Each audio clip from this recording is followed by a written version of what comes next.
Good morning, dear students.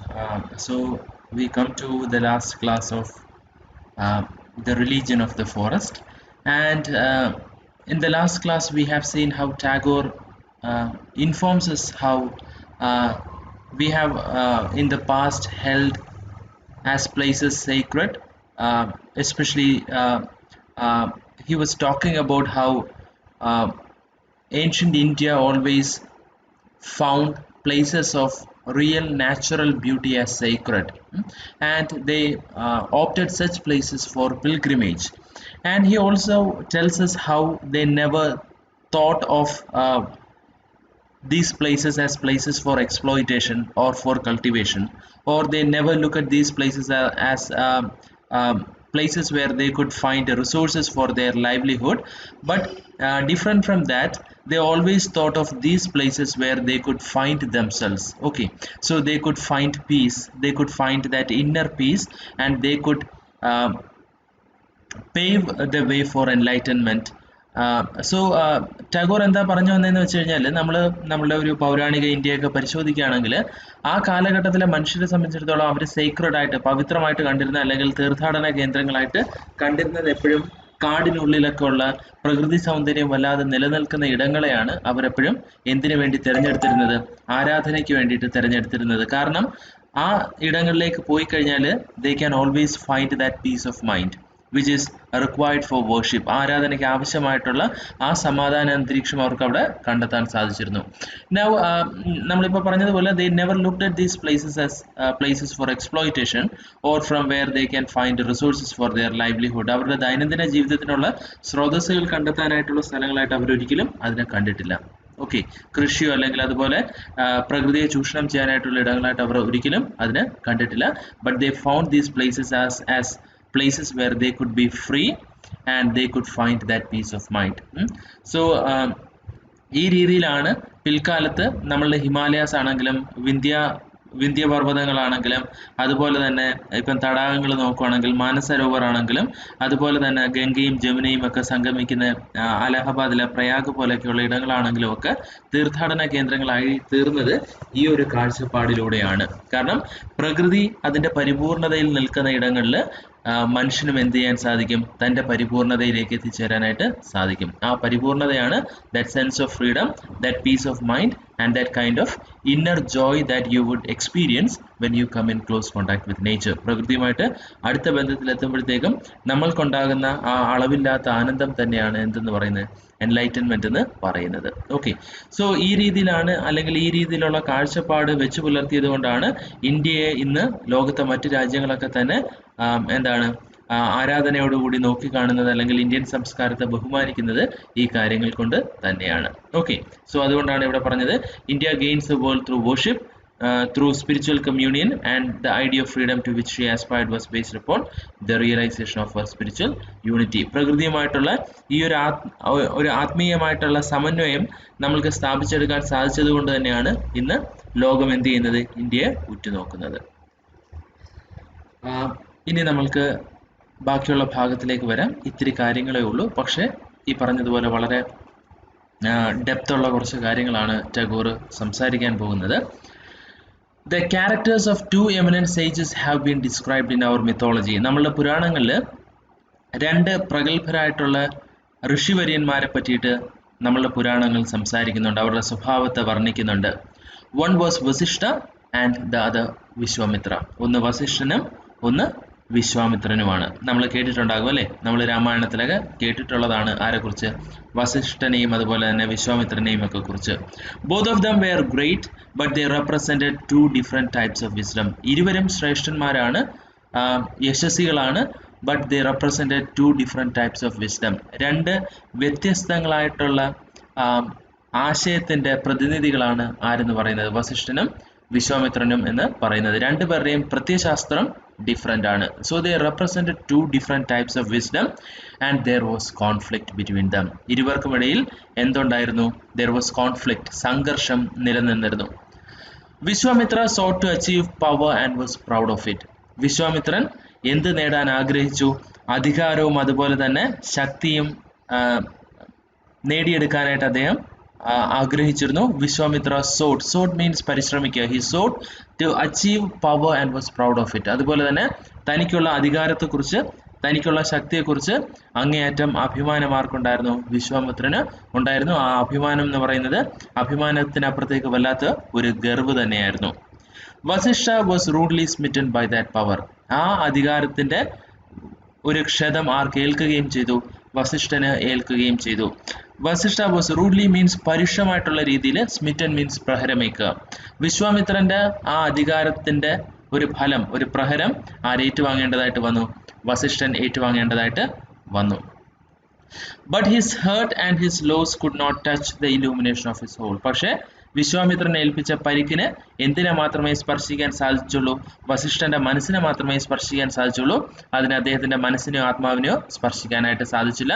But his hurt and his loss could not touch the illumination of his soul. So പ്രകാശപൂരിതമായിട്ടുള്ള ബോധോദയമുള്ള അദ്ദേഹത്തിന്റെ ആ ഒരു ആത്മാവിനെ സ്പർശിക്കാനായിട്ട് അതിന് സാധിച്ചില്ല. For he rose above them and could forgive. കാരണം ഈ പരിക്കുകളിലേക്ക് അദ്ദേഹം അതിജീവിച്ചു എന്നുള്ളത് മാത്രമല്ല, വിശ്വാമിത്രനോട് വസിഷ്ഠൻ എന്ത് ചെയ്യുകയും ചെയ്തു? ക്ഷമിക്കുകയും ചെയ്തു. ഈ കഥ അറിയാവോ? ഈ വസിഷ്ഠനും വിശ്വാമിത്രനും തമ്മിലുള്ള പ്രശ്നം. കഥ എന്താണെന്ന് വെച്ച് കഴിഞ്ഞാൽ, വിശ്വാമിത്രൻ ശരിക്കും ക്ഷത്രിയനായിരുന്നു, രാജാവായിരുന്നു. വസിഷ്ഠൻ ബ്രാഹ്മണനാണ്, മഹർഷിയാണ്. ഒരിക്കൽ വിശ്വാമിത്രൻ വസിഷ്ഠന്റെ ആശ്രമം സന്ദർശിക്കുന്ന സമയത്ത് വസിഷ്ഠന്റെ നന്ദിനി എന്ന് പറയുന്ന പശുവിനെ കാണാൻ ഇടയാകുന്നു. നന്ദിനി എന്ന് പറയുന്നത് നമ്മൾ കാമധേനു എന്ന് പറയത്തില്ലേ? കാമധേനു തന്നെയാണ് നന്ദിനി എന്ന് പറയുന്നത്. നന്ദിനിയോട് എന്ത് ആവശ്യപ്പെട്ടാലും നന്ദിനി അത് എന്ത് ചെയ്യും? സഫലീകരിക്കും. അപ്പം പെട്ടെന്ന് വിശ്വാമിത്രനൊരു മോഹം തോന്നി, എന്ത്? നന്ദിനിയെ കൈക്കലാക്കണമെന്ന്. അങ്ങനെ വിശ്വാമിത്രൻ എന്ത് ചെയ്തു? ഒരു ദിവസം നന്ദിനിയെ അങ്ങ് അപഹരിച്ചുകൊണ്ട് പോയി. സോ ഇതറിഞ്ഞ് ഉഗ്രകോപിയായിട്ടുള്ള വസിഷ്ഠൻ, അദ്ദേഹം ഋഷിവര്യനല്ലേ, തപോശക്തിയൊക്കെ ഉള്ള ആളാണ്. അദ്ദേഹം വിശ്വാമിത്രന്റെ കൊട്ടാരം സന്ദർശിക്കുകയും ആ കൊട്ടാരം ചുട്ടിരിക്കുകയും, കൊട്ടാരം മാത്രമല്ല വിശ്വാമിത്രന്റെ മക്കളെയും ഒക്കെ വധിച്ച് നന്ദിനിയെ വീണ്ടെടുത്ത് അദ്ദേഹം ഇങ്ങ് പോരും. സോ പരാജിതനായിട്ടുള്ള വിശ്വാമിത്രൻ എന്ത് ചെയ്തു? അദ്ദേഹം ഘോരമായിട്ടുള്ള തപസ് അനുഷ്ഠിച്ച് ശിവഭഗവാനെ പ്രീതിപ്പെടുത്തി, ശിവഭഗവാന്റെ കൈകളിൽ നിന്നും വരദാനമായിട്ട് ദിവ്യ ആയുധങ്ങൾ സ്വീകരിച്ച് എവിടേക്ക് മടങ്ങിച്ചെല്ലും? വസിഷ്ഠന്റെ ആശ്രമത്തിലേക്ക് മടങ്ങിച്ചെല്ലും. ആ പ്രതികാരം അദ്ദേഹം എന്ത് ചെയ്യും? അദ്ദേഹം നടത്തിയെടുക്കും. തൻ്റെ ശിവനിൽ നിന്ന് ആർജിച്ച് തൻ്റെ ആയുധങ്ങൾ ഉപയോഗിച്ച് വസിഷ്ഠന്റെ ആശ്രമവും അതുപോലെ തന്നെ വസിഷ്ഠന്റെ മക്കളെയും ഒക്കെ വധിക്കും. ആ പരിക്കിനെ കുറിച്ചാണ് ഇവിടെ പറയുന്നത്. ഓക്കെ, സോ ആദ്യം നന്ദിനി അപഹരിച്ചത് എന്നുള്ളത് അദ്ദേഹത്തിന് വേദനയായി. പിന്നീട് പ്രതികാരം ചെയ്തു, അത് വിശ്വാമിത്രന് വേദനയായി. വിശ്വാമിത്രൻ എന്ത് ചെയ്തു? ശിവഭഗവാനെ പ്രീതിപ്പെടുത്തി ആയുധങ്ങളുമായിട്ട് തിരിച്ചു വന്ന് വസിഷ്ഠനെ വീണ്ടും എന്തെടുത്തു? അദ്ദേഹത്തിനെ പ്രഹരിച്ചു. സോ വസിഷ്ഠന് മക്കളെയൊക്കെ നഷ്ടപ്പെട്ടു. അതാണ് ഈ ലോസ്, നഷ്ടം എന്ന് പറയുന്നത്. പക്ഷേ വിശ്വാമിത്രനെ എന്ത് ചെയ്യാൻ സാധിച്ചില്ല? വസിഷ്ഠനെ വധിക്കാൻ സാധിച്ചില്ല. വിശ്വാമിത്രന്റെ ആയുധ പ്രയോഗങ്ങളൊക്കെ ആര് ചെറുത്തു? വസിഷ്ഠൻ തന്റെ തപോശക്തി ഉപയോഗിച്ച് തടുത്തു. ഒരു തിരിച്ചറിവ് പോലെ വിശ്വാമിത്രന് ഒരു തിരിച്ചറിവ് ഉണ്ടാകുകയാണ്. അദ്ദേഹം തിരിച്ചറിയുകയാണ് ഒരു നിമിഷം താൻ ചെയ്ത അധർമ്മം എന്താണെന്നുള്ളത്. അദ്ദേഹം എന്ത് ചെയ്യുന്നു? അനേകായിരം വർഷങ്ങൾ തപസ് ചെയ്തതായിട്ട് പറയുന്നു. അനേകായിരം വർഷം തപസ് ചെയ്ത് അദ്ദേഹം എന്തായിട്ട് മാറുന്നു? ഒരു ബ്രഹ്മർഷിയായിട്ട് മാറുന്നു, ഒരു ഋഷിയായിട്ട് മാറുന്നു. ഇതാണ് വിശ്വാമിത്രന്റെയും വസിഷ്ഠന്റെയും കഥ. പിന്നീട് ഇരുവരും എന്ത് ചെയ്യുന്നു? ഇരുവരും തമ്മിലുള്ള അഭിപ്രായ വ്യത്യാസങ്ങളും സംഘർഷങ്ങളും എല്ലാം ഒരു അനുരഞ്ജനത്തിലൂടെ അവരെന്ത് ചെയ്യാണ്? പരസ്പരം അംഗീകരിക്കുകയാണ്. അങ്ങനെയാണ് വിശ്വാമിത്രന്റെയും വസിഷ്ഠന്റെയും കഥ നമ്മൾ പറഞ്ഞ് നിർത്തുന്നത്. സോ അതിനെക്കുറിച്ചാണ് ഇവിടെ പറയുന്നത്. വസിഷ്ഠൻ ഈ ശാരീരികമായിട്ടുള്ള ദുഃഖങ്ങളൊക്കെ ഉണ്ടായിട്ട് പോലും അദ്ദേഹത്തിന് അതിനെല്ലാം അതിജീവിക്കാൻ സാധിച്ചു എന്നുള്ളത് മാത്രമല്ല, വിശ്വാമിത്രനോട് ക്ഷമിക്കാനും അദ്ദേഹത്തിന് സാധിച്ചു. Ramachandra, the great hero of our epic, had his initiation to the spiritual life from Vasishtha. Now, രാമായണത്തിലെ നമ്മളുടെ ഹീറോ ആയിട്ടുള്ള രാമൻ തൻ്റെ ആത്മീയ ജീവിതത്തിന് ഹരിശ്രീ കുറിക്കുന്നത് ആരുടെ അടുത്ത് നിന്നാണ്? വസിഷ്ഠന്റെ അടുത്ത് നിന്നാണ്. The life of inner peace and perfection, ആത്മീയ ജീവിതവും പരിപൂർണതയും ഒക്കെ അദ്ദേഹം മനസ്സിലാക്കുന്നത് വസിഷ്ഠന്റെ ആശ്രമത്തിൽ നിന്നാണ്. But he had his initiation to war from Vishwamitra. എന്നാൽ ആയോധന കല പരിശീലിക്കുന്നത് ആരുടെ അടുത്ത് നിന്നാണ്? വിശ്വാമിത്രന്റെ അടുത്ത് നിന്നാണ്. Who called him to kill the demons and gave him weapons that were irresistible. അസുരന്മാരെ വധിക്കാനും അതുപോലെ തന്നെ രാമന് ആവശ്യമായിട്ടുള്ള ആയുധങ്ങളൊക്കെ രാമന് നൽകുന്നതുമൊക്കെ ആര് തന്നെയാണ്? വിശ്വാമിത്രൻ തന്നെയാണ്. സോ രണ്ട് വൈരുദ്ധ്യങ്ങളായിട്ടുള്ള ആശയം സമന്വയിക്കുന്നത് എവിടെയാണെന്ന് ചോദിച്ചു കഴിഞ്ഞാൽ രാമനിലാണ്. ഒരു വശത്ത് ആരുണ്ട്? വസിഷ്ഠന്റെ തപോശക്തിയുണ്ട്. അതേപോലെ തന്നെ മറുവശത്ത് വിശ്വാമിത്രന്റെ ആയോധന ശക്തികളുണ്ട്. സോ പരസ്പര വിരുദ്ധമായിട്ടുള്ള വ്യത്യസ്തങ്ങളായിട്ടുള്ള രണ്ട് ആദർശങ്ങൾ, ഒന്ന് ശാന്തിയും സമാധാനവും അഹിംസയും, ഇപ്പുറത്ത് എന്താണ്? അക്രമവാസനയും ഹിംസയും. ഇത് രണ്ടും കൂടെ ആരിൽ ഒരുമിക്കുന്നുണ്ട്? രാമനിൽ ഒരുമിക്കുന്നുണ്ട്. സോ ഇവിടെ അടുത്ത പാരഗ്രാഫിലൊക്കെ ഇനി അങ്ങോട്ട് ടാഗോർ പറയാൻ ശ്രമിക്കുന്നത് ഈ വൈരുദ്ധ്യങ്ങളായിട്ടുള്ള ആശയങ്ങൾ സമന്വയിക്കുമ്പോഴാണ് എന്തുണ്ടാകുന്നത്? പരിപൂർണത അഥവാ പെർഫെക്ഷൻ ഉണ്ടാകുന്നത്. ഓക്കെ. സോ സൃഷ്ടി എന്ന് പറയുന്നത് എപ്പോഴും വിരുദ്ധങ്ങളായിട്ടുള്ള ആശയങ്ങളുടെ സമന്വയമാണ് എന്തെന്ന് പറയുന്നത്? ക്രിയേഷൻ എന്ന് പറയുന്നത്. അത് താഴേക്ക് വരുമ്പോഴത്തേക്ക് നമുക്ക് മനസ്സിലാകും. ഏതായാലും ഇത്രയും കാര്യം ക്ലിയർ ആണല്ലോ. നൗ ടാഗോർ എന്താ പറയുന്നത് നോക്കേ. Those two sages symbolize in themselves the two guiding spirits of civilization. നമ്മളുടെ സംസ്കാരത്തിനെ നേർവഴിക്ക് നടത്തിയ രണ്ട് ആശയങ്ങളുടെ പ്രതീകങ്ങളാണ് ആരെന്ന് പറയുന്നത്? ഈ രണ്ട് മഹർഷിമാരെന്ന് പറയുന്നത്. They symbolize in themselves the two guiding spirits of civilization. എന്താണെന്ന് വെച്ച് കഴിഞ്ഞാൽ one is power and the other is spirituality. Okay. മറ്റൊരു രീതിയിൽ പറഞ്ഞാൽ പവർ എന്ന് പറയുന്നത് ഇറ്റ് ഈസ് മെറ്റീരിയലിസം, ഭൗതികതയാണ്. രണ്ടാമത്തത് ആത്മീയതയാണ്. സോ ഭൗതികതയും ആത്മീയതയുമാണ് നമ്മളുടെ സംസ്കാരത്തെ എന്ത് ചെയ്യുന്നത്? മുന്നോട്ട് കൊണ്ടുപോകുന്നത്. ആത്മീയത കൊണ്ട് മാത്രം നമ്മൾക്ക് നിലനിൽക്കാൻ പറ്റത്തില്ല, ഭൗതികത കൊണ്ട് മാത്രം നമ്മൾക്ക് നിലനിൽക്കാൻ പറ്റത്തില്ല. ഒരാൾ എപ്പോഴാണ് പരിപൂർണമാകുന്നതെന്ന് വെച്ച് കഴിഞ്ഞാൽ അത് എന്ത് കമ്പൈൻഡ് ആകുമ്പോഴാണ്? മെറ്റീരിയലിസവും സ്പിരിച്വലിസവും കമ്പൈൻഡ് ആകുമ്പോഴാണ്. ഭൗതികത എന്താണെന്നുള്ളത് അറിയാലോ. നമ്മളുടെ പച്ചയായിട്ടുള്ള നമ്മളുടെ ഭൂമിയിലെ ജീവിതമാണ് എന്തെന്ന് പറയുന്നത്? ഭൗതികത എന്ന് പറയുന്നത്. സ്നേഹബന്ധങ്ങളും അതുപോലെ തന്നെ എന്താണ് കെട്ടുപാടുകളും ബന്ധങ്ങളും പണവും നമ്മളുടെ ആവാസ വ്യവസ്ഥയും നമ്മളുടെ വീടും ഇതെല്ലാം എന്തിൻ്റെ ഭാഗമാണ്? നമ്മളുടെ ഭൗതിക ജീവിതത്തിൻ്റെ ഭാഗമാണ്. മറുവശത്ത് ആത്മീയത, നമ്മൾ ആദ്യം പറഞ്ഞതുപോലെ പ്രകൃതിയുമായിട്ടുള്ള ബന്ധത്തിലൂടെ നമ്മൾ കണ്ടെത്തുന്ന ആ ആനന്ദം, സച്ചിദാനന്ദ എന്ന് പറഞ്ഞില്ലേ, ആ ആനന്ദം. അതിനകത്ത് സത് ചിത് ഇത് രണ്ടും എന്താണ്? മെറ്റീരിയലിസമാണ്. ആനന്ദ എന്ന് പറയുന്നത് സ്പിരിച്വാലിറ്റിയാണ്. ഓക്കെ. സോ ഇത് കമ്പൈൻഡ് ആകുമ്പോഴാണ് എന്ത് ചെയ്യുന്നത്? നമ്മൾ കംപ്ലീറ്റ് ആകുന്നത്. സോ അതിൻ്റെ ആ രണ്ട് വശങ്ങളുടെ പ്രതിനിധികളാണ് ഒന്ന് വിശ്വാമിത്രൻ എന്ന് പറയുന്നത്, he stands for materialism, and Vasishthan stands for spirituality. So those two sages symbolize in themselves the two guiding spirits of civilization. Can it be true that they shall never be reconciled? ഈ രണ്ട് ആശയങ്ങളും നമ്മൾക്ക് സമന്വയിപ്പിക്കാൻ സാധിക്കില്ല എന്നുള്ളത് സത്യം തന്നെയാണോ? കാരണം നമ്മൾക്കറിയാം ചിലര് പരിപൂർണമായിട്ടും അങ്ങ് ഭൗതികമായിട്ടുള്ള ജീവിതമാണ്, അവർക്ക് ആത്മീയമായിട്ടുള്ള വശമേ ഉണ്ടാകത്തില്ല. ഇനി പലരും പരിപൂർണമായിട്ട് അങ്ങ് ആത്മീയതയാണ്, അവർ ഒരിക്കലും എന്ത് ചെയ്യത്തില്ല? ഭൗതികതയിലേക്ക് വരത്തില്ല. ഇപ്പം ഈ ആശ്രമവും സന്യാസിമാരും ഒക്കെ അല്ലെങ്കിൽ മഠങ്ങളും കന്യാസ്ത്രീകളും എന്നൊക്കെ പറയുന്നത് കംപ്ലീറ്റ് സ്പിരിച്വാലിറ്റിയാണ്. മറുവശത്ത് നമ്മളെപ്പോലെയൊക്കെയുള്ള മനുഷ്യരെന്ന് പറയുന്നത് പലപ്പോഴും ദൈവത്തെ സ്മരിക്കുന്നു എന്നുള്ളതിനപ്പുറത്തേക്ക് കംപ്ലീറ്റ് മെറ്റീരിയലിസമാണ്. സോ ഇവിടെ ടാഗോർ ചോദിക്കുന്നത്, is it true that we can never combine these two? ഇതിനെ രണ്ടിനെയും സമന്വയിപ്പിക്കാൻ പറ്റില്ല എന്നുള്ളത് സത്യമാണോ? If so, can even the age of peace and cooperation dawn upon the human world? അങ്ങനെ സമന്വയിപ്പിക്കാൻ സാധിച്ചില്ല എന്നുണ്ടെങ്കിൽ ഒരിക്കലും ഒരു പക്ഷേ ഈ ഭൂമിയിൽ യഥാർത്ഥമായിട്ടുള്ള സമാധാനത്തിൻ്റെ നാളുകൾ പിറവികൊള്ളുക എന്നുള്ളത് അസംഭവ്യമാണ്. Can even the age of peace and cooperation dawn upon the human world? Creation is the harmony of contrary forces. ഇതാണ് നമ്മൾ നേരത്തെ പറഞ്ഞത്. സൃഷ്ടി എന്ന് പറയുന്നത് വിരുദ്ധങ്ങളായിട്ടുള്ള ഈ രണ്ട് ആശയങ്ങളുടെ സമന്വയമാണ് എന്തെന്ന് പറയുന്നത്? സൃഷ്ടി എന്ന് പറയുന്നത്. സോ ഒരു സൃഷ്ടി നടക്കണമെന്നുണ്ടെങ്കിൽ അവിടെ എന്തുണ്ടാകണം? ആത്മീയമായിട്ടുള്ള വശവും ഉണ്ടാകണം, ഭൗതികമായിട്ടുള്ള വശവും ഉണ്ടാകണം. ഓക്കെ. സോ പ്രകൃതി ഉണ്ടാകുന്നത് എന്തിലൂടെയാണ്? ആത്മീയതയിലൂടെയും ഭൗതികതയിലൂടെയുമാണ് എന്നുള്ളതാണ് ടാഗോർ പറയുന്നത്. Creation is the harmony of contrary forces, the forces of attraction and repulsion. ആകർഷണത്തിൻ്റെയും വികർഷണത്തിൻ്റെയും സമന്വയമാണ് എന്തെന്ന് പറയുന്നത്? സൃഷ്ടി എന്ന് പറയുന്നത്. When they join hands, all the fire and fight are changed into the smile of flowers. അദ്ദേഹം പറയുന്നു, ഈ രണ്ട് ആശയങ്ങൾ കൈകോർക്കുന്ന സമയത്ത് ഏതൊരു യുദ്ധവും കലാപവും എന്തായിട്ട് മാറും? പൂക്കളുടെ പുഞ്ചിരിയായിട്ട് മാറും. അതായത് ഈ രണ്ട് ആശയങ്ങൾ നമ്മളിൽ ഒരുമിക്കുകയാണെന്നുണ്ടെങ്കിൽ നമ്മൾക്ക് പ്രകൃതിയുമായിട്ട് ഇഴകിച്ചേർന്ന് നമ്മളുടെ ആത്മാവിനെ തിരിച്ചറിഞ്ഞ് ഒരു ദൈവിക തലത്തിലേക്കൊക്കെ നമുക്ക് എത്താനായിട്ട് സാധിക്കും. Again he is talking about finding that Ananda.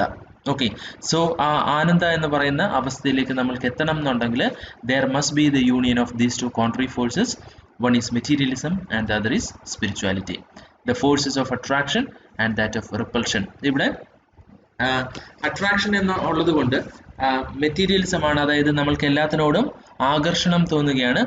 Repulsion എന്ന് പറയുന്നത് ശരിക്കും വികർഷണമല്ല, ഇവിടെ ശരിക്കും ഉദ്ദേശിക്കുന്നത് പരിത്യാഗമാണ്. നമ്മൾ പരിത്യജിക്കുകയാണ്, അതായത് ഒന്നിനോടും ബന്ധമില്ലാതെ എല്ലാം ഉപേക്ഷിച്ച്, ബുദ്ധൻ്റെയൊക്കെ ഒരു നിലപാടുണ്ടല്ലോ, ദാറ്റ് ഈസ് റിപ്പൾഷൻ. എല്ലാത്തിനോടും നമ്മൾ വിരക്തി വെച്ച് ഒന്നിനോടും ബന്ധം സ്ഥാപിക്കാതെ കെട്ടുപാടുകളില്ലാതെ ജീവിക്കുന്ന അവസ്ഥ.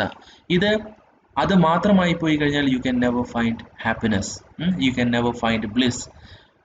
മെറ്റീരിയലിസം മാത്രമായി പോയി കഴിഞ്ഞാലും പ്രശ്നമാണ്. But these two should combine.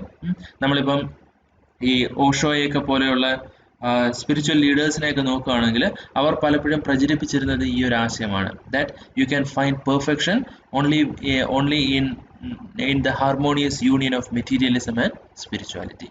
When they join hands, all the fire and fight are changed into smile of flowers.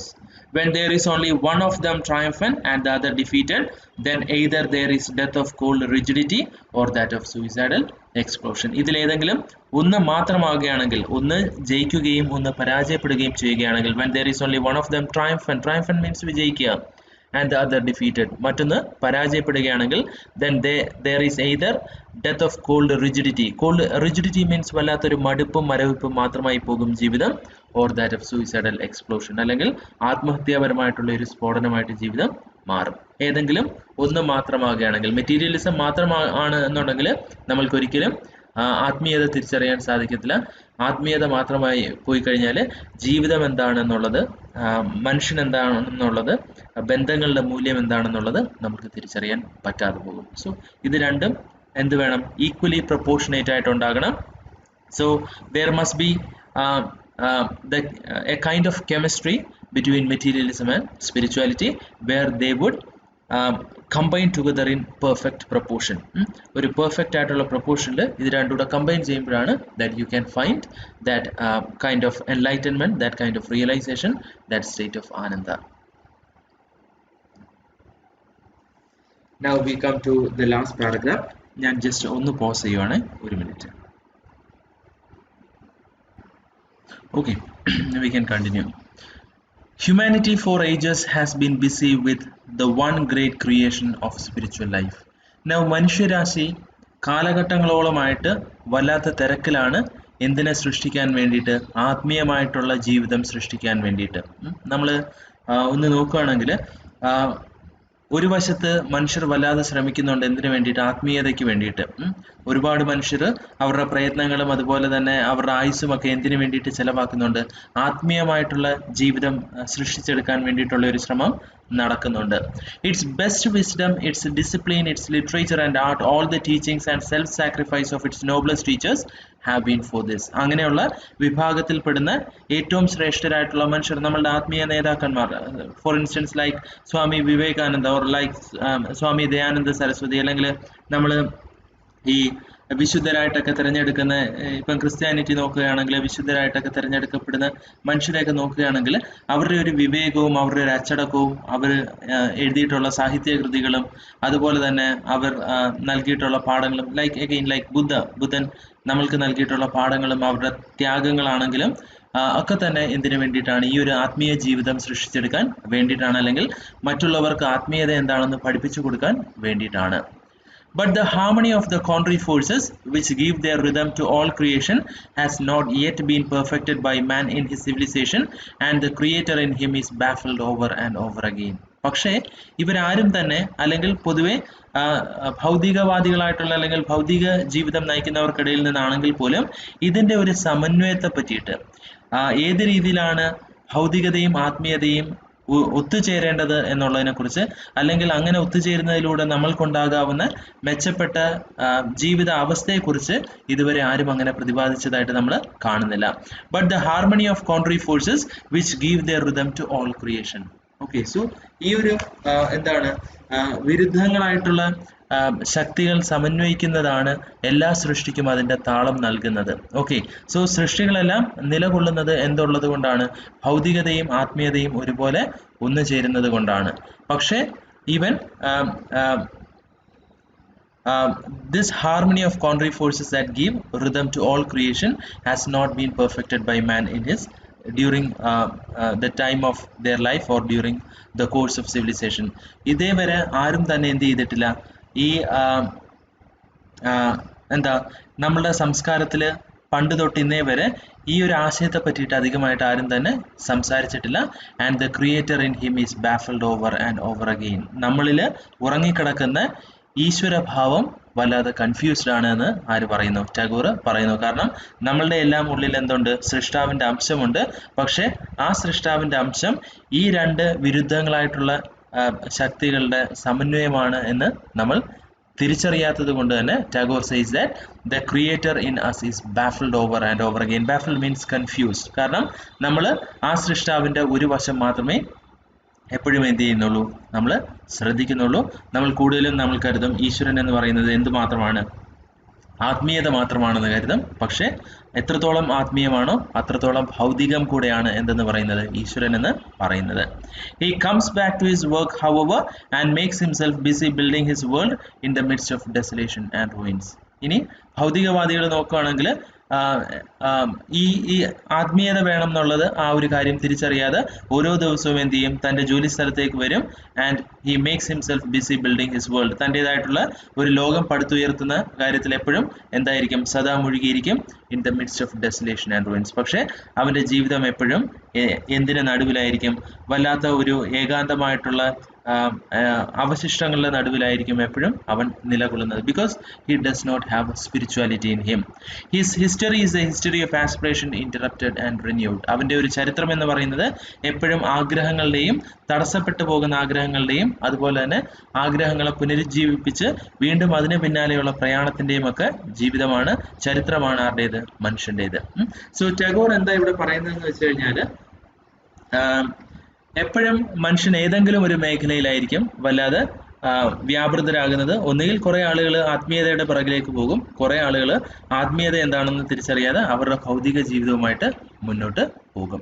And one truth of which he must be reminded therefore is that the power which accomplishes the miracle of creation by bringing conflicting forces into the harmony of the one is no passion but a love which accepts the bond of self-control from the joy of its own immensity, a love whose sacrifice is the manifestation of its endless wealth within itself.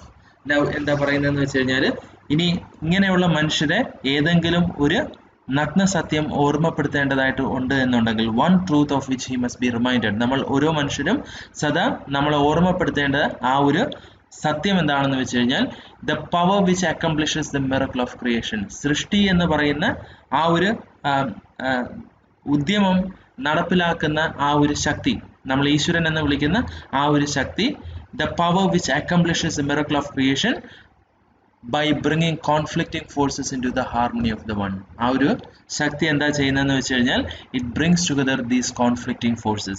ഭൗതികതയും ആത്മീയതയും എന്ന് പറയുന്ന ഈ വിരുദ്ധങ്ങളായിട്ടുള്ള രണ്ട് ശക്തികളെ ഒരുമിപ്പിക്കുകയാണ് ആര് ചെയ്യുന്നത്? സൃഷ്ടാവ് ചെയ്യുന്നത്.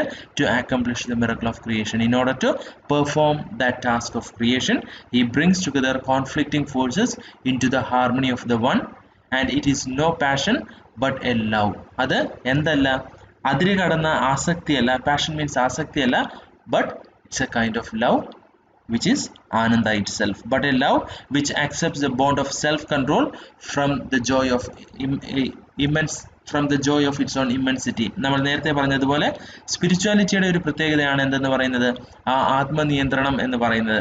നമ്മൾ ശാകുന്തളത്തിൻ്റെ കാര്യം പറഞ്ഞപ്പോൾ നമ്മൾ ഓർക്കുന്നുണ്ടാകും, അവിടെയും രണ്ട് ശക്തികളുണ്ട്. there is materialism represented by Dushyanta and there is self-sacrifice represented by Shakuntala. Okay, so this the creator who performs creation has in himself this perfect combination of materialism and spirituality, and it is not passion but a love which accepts the bond of self control from the joy of its own immensity. അതായത് തന്നിലൂടെ നിർഗളിക്കുന്ന ആ ആനന്ദത്തിന്റെ ആ ധാരയിൽ നിന്ന് തന്നെയാണ് സൃഷ്ടാവ് എന്തിന്റെ പ്രേരണ കണ്ടെത്തുന്നത്, സൃഷ്ടിയുടെ പ്രേരണ കണ്ടെത്തുന്നത്. A love who sacrifice is a manifestation of its endless wealth within itself. തന്നിലുള്ള ആ അദൃശ്യമായിട്ടുള്ള അല്ലെങ്കിൽ അന്തർലീനമായിട്ടുള്ള ആ ശക്തി തന്നെയാണ് സൃഷ്ടാവ് എന്തിനു വേണ്ടിയിട്ട് ഉപയോഗിക്കുന്നത്, സൃഷ്ടിക്ക് വേണ്ടിയിട്ട് ഉപയോഗിക്കുന്നത്. Now A love who sacrifice is the manifestation of its endless wealth within itself. So ഇവിടെ എന്താണ് ടാഗോർ പറഞ്ഞ അവസാനിപ്പിക്കുന്നതെന്ന് വെച്ച് കഴിഞ്ഞാൽ, സൃഷ്ടാവ് സൃഷ്ടിക്കായിട്ട് ഉപയോഗിക്കുന്ന force it comes from within, തൻ്റെ ഉള്ളിൽ നിന്ന് തന്നെ വരുന്നതാണ്. And that force is A combination of spirituality and materialism. അത് വൺ സൈഡഡ് അല്ല, അതിനകത്ത് സ്പിരിച്വാലിറ്റി മാത്രമല്ല, it is actually A combination of spirituality and materialism. Now it is there in us as well, it is there in every individual. ആ രീതിയിലാണ് നമ്മൾ എന്തായിട്ട് മാറുന്നത്, നമ്മൾ തത്വമസി എന്ന് ഉള്ള ആശയത്തിലേക്ക് എത്തുന്നത്. ആ സൃഷ്ടാവ് എന്ന് പറയുന്നത് ആരുടെ ഉള്ളിൽ കുടികൊള്ളുന്നുണ്ട്, നമ്മളുടെ ഉള്ളിൽ കുടികൊള്ളുന്നുണ്ട്. അത് എന്ത് മാത്രമല്ല, സ്പിരിച്വാലിറ്റി മാത്രമല്ല, ഇറ്റ് ഈസ് ഓൾസോ മെറ്റീരിയലിസം. ഒരു മിനിറ്റ്, ഞാൻ ഒന്നുകൂടെ ബ്രേക്ക് ചെയ്യണേ. ഓക്കെ, സോ ടാഗോർ പറഞ്ഞ് അവസാനിപ്പിക്കുന്നത് നമ്മൾ ഈ പറഞ്ഞു തന്നെയാണ്.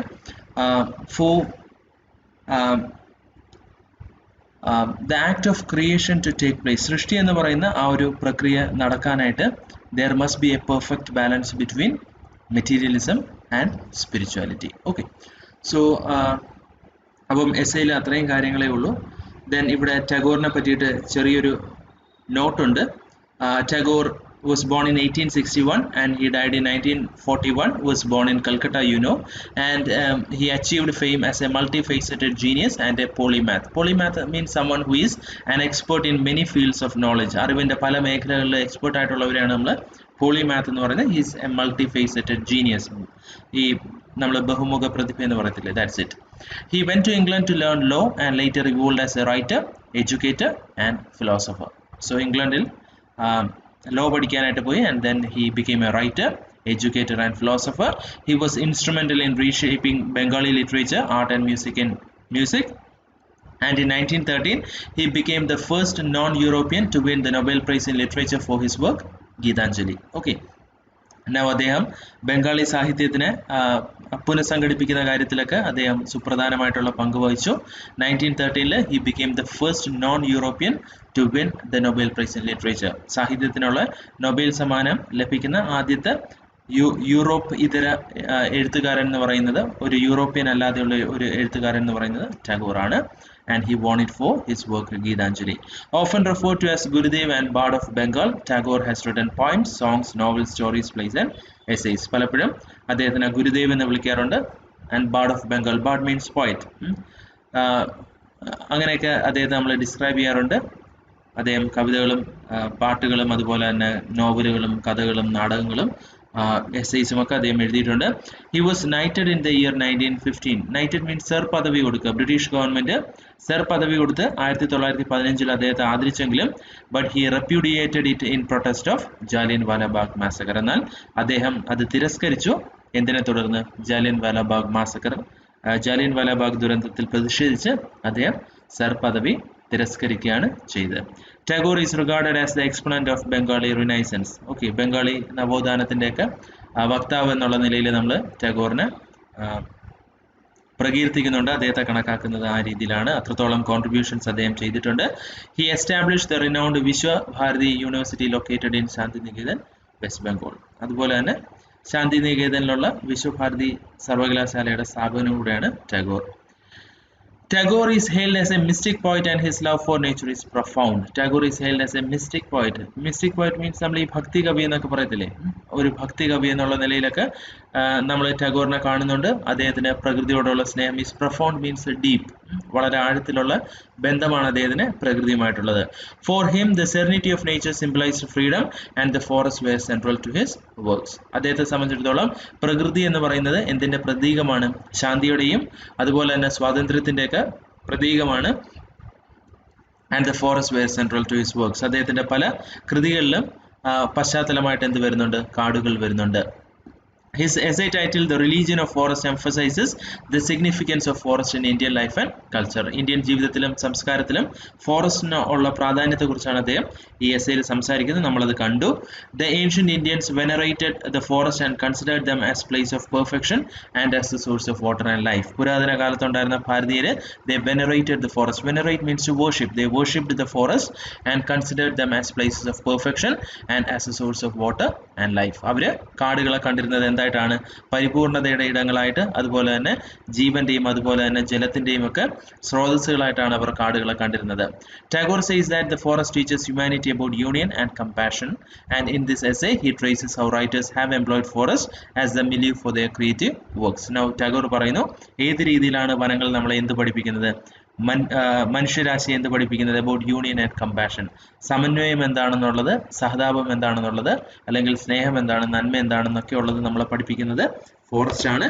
And he traces how writers have employed forest as a milieu. Milieu means background for their creative works. അവരുടെ സർഗസൃഷ്ടികൾക്ക് വേണ്ടിയിട്ട് കാടിനെ എങ്ങനെ പശ്ചാത്തലമാക്കുന്നു എന്നുള്ളത് നമ്മൾ കണ്ടു. Like we have seen Kalidasa and Valmiki in their creation of works like Shakuntalam, then Ridusamhara, and when we come to Valmiki, we have seen how he has written Ramayana. Now, ഇത്രയും കാര്യങ്ങളേ ഉള്ളൂ. Then ഇവിടെ the key concepts എന്ന് പറഞ്ഞിട്ട് നമുക്കൊരു ഇത്തിരി കാര്യം കൂടെ പഠിക്കാനുണ്ട്. Where we first learn what is eco-criticism. Question വരും, what is eco-criticism? It is the study of literature and the environment from an interdisciplinary point of view, where the scholars examine texts that illustrate environmental concerns and the study of various ways literature treats the subject of nature. Now, എന്താണ് eco-criticism എന്ന് വെച്ച് കഴിഞ്ഞാൽ സാഹിത്യ നിരൂപണത്തിന്റെ ഒരു literary ക്രിറ്റിസിസത്തിന്റെ ഒരു branch ആണ് എന്തെന്ന് പറയുന്നത് ഇക്കോ ക്രിറ്റിസിസം എന്ന് പറയുന്നത്. It is a study of literature. Study of literature means സാഹിത്യ പഠനം അല്ലെങ്കിൽ സാഹിത്യ നിരൂപണം and environment. At the same time എന്തിനെക്കുറിച്ചുള്ള പഠനവുമാണ്? പരിസ്ഥിതിയെക്കുറിച്ചുള്ള പഠനവുമാണ്. ബേസിക്കലി എന്താണ് ഇക്കോ ക്രിറ്റിസിസം എന്ന് വെച്ച് കഴിഞ്ഞാൽ eco criticism looks at how literary works deal with environment. എങ്ങനെയാണ് സാഹിത്യകൃതികൾ പരിസ്ഥിതിയെ കൈകാര്യം ചെയ്യുന്നത്, അല്ലെങ്കിൽ പാരിസ്ഥിതികമായിട്ടുള്ള വിഷയങ്ങൾ ഏത് രീതിയിലാണ് സാഹിത്യത്തിലേക്ക് കടന്നു വരുന്നത് എന്നുള്ള പഠനമാണ് എന്തെന്ന് പറയുന്നത് ഇക്കോ ക്രിറ്റിസിസം എന്ന് പറയുന്നത്. It is the study of literature from an എൻവയൺമെന്റൽ പെർസ്പെക്റ്റീവ്. ഓക്കെ, അതാണ് easiest definition. It is the study of literature from an എൻവയൺമെന്റൽ പെർസ്പെക്റ്റീവ്.